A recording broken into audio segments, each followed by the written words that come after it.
Hi friends, ఎలా ఉన్నారు? Welcome back to my channel. ఒక పురావస్తు శాస్త్రవేత్త ఒక స్త్రీకి రాగల ఉత్తమ భర్త ఆమె వయసు పెరిగే కొద్దీ అతనికి ఆమెపై మరింత ఆసక్తి పెరుగుతుంది. సింహం నోటిలో తలపెట్టి అది కొరికిందని నువ్వు ఫిర్యాదు చేయలేవు. ప్రేమ చాలా భయంకరమైనది, అందుకే గొప్ప ప్రేమ కథలన్నీ విషాదాలే. ఇతరులు నీ కోసం చేయగలిగే పని నీకే నువ్వు ఎప్పుడూ చెయ్యకు. ఆడదాని జీవితం కఠినమైనది.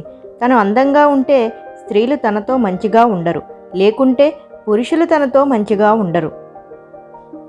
నీకు తెలిసినదంతా వాగేకు, అది నీకు బాగా తెలిసిన వ్యక్తి అయినా సరే.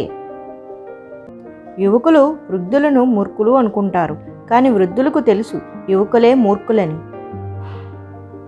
తనకు కావాలనుకుంటే తనతో ప్రేమలో ఉండే పురుషుణ్ణి ఏ స్త్రీ అయినా మోసం చేయగలదు. సమయమే ఉత్తమ హంతకుడు, జాగ్రత్తగా ఉండు. మంచి సలహా విమర్శించబడడం ఖాయం, కానీ అది ఇవ్వకపోవడానికి కారణం కాదు. మనలో చాలామంది పైకి కనిపించేలా ఉండరు, తన మనసులో ఒకలా బయటికి ఒకలా నటిస్తూ ఉంటారు. ఎదుటి వ్యక్తి ఏమి ఆలోచిస్తున్నాడో ఎవరికీ తెలియదు. ఊహించవచ్చు, కానీ అవి దాదాపు ఎల్లప్పుడూ తప్పుగానే ఉంటుంది. ముందుకు సాగడం యొక్క రహస్యం ప్రారంభం అవ్వడం. భయం అసంపూర్ణ జ్ఞానం నుండి వస్తుంది. నిజం అది వికారమైనప్పటికీ దాని వెంబడించేవాడికి ఎల్లప్పుడూ ఆసక్తిగా మరియు అందంగా ఉంటుంది.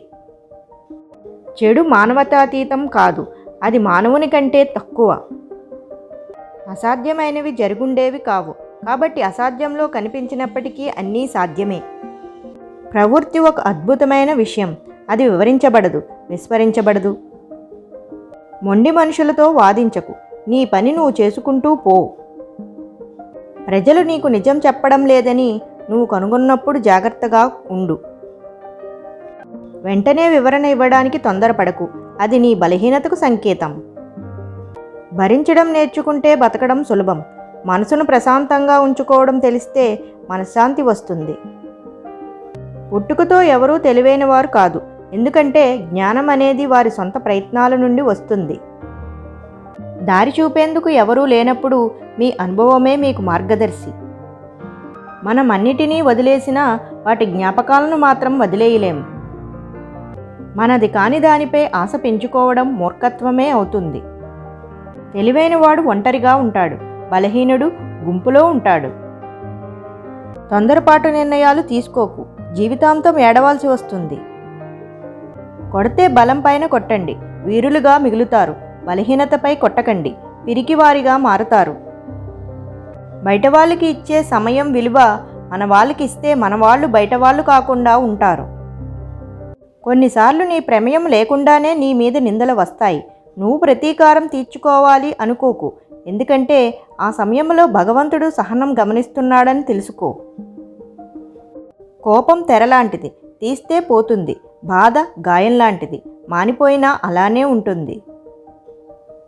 ఎవరికీ తెలియని మన బాధలు కూడా తడియారని కనురెప్పలకు తెలుస్తాయి.